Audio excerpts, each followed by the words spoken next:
কুড়ি যখন প্রস্ফুটিত হয় তখন আরো একটা বীজ থেকেই গাছ হয়, সেই গাছকে আবার ফুল দেয়, ফল দেয়, সেখান থেকে আবার হয়, অঙ্কুরিত হয়, প্রক্রিয়াটা চলতে থাকে।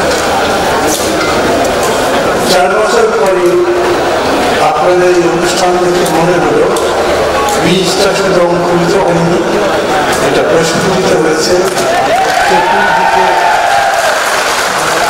চতুর্দিকে সবাই দেখতে পাচ্ছে, এটা তার রং ছড়াচ্ছে, গন্ধ ছড়াচ্ছে এবং সবাইকে কম বেশি মোহিত করছে, মুগ্ধ করছে।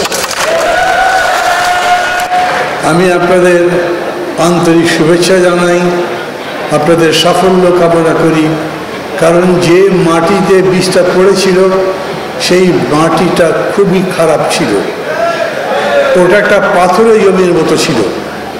সেই জমি আপনারা চাষ করেছেন, সেখানে বীজ লাগিয়েছেন। ওইখানে আমি আপনাদের সাথে আছি।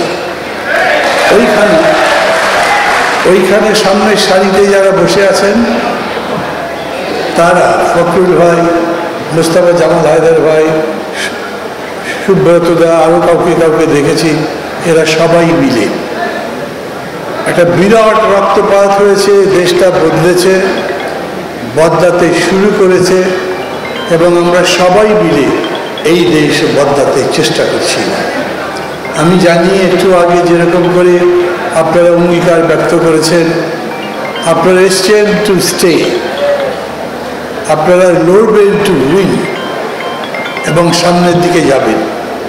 আমি বিশ্বাস করি বাংলাদেশ হল অসম্ভব সম্ভবের দেশ, আবার বাংলাদেশ সম্ভবকে অসম্ভব বানানোর দেশ।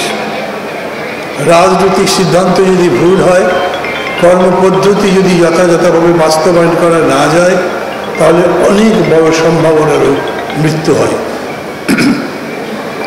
যেমন করে সোনার বাংলা গড়বার স্বপ্ন এখন আর কেউ সেরকম করে বলে না।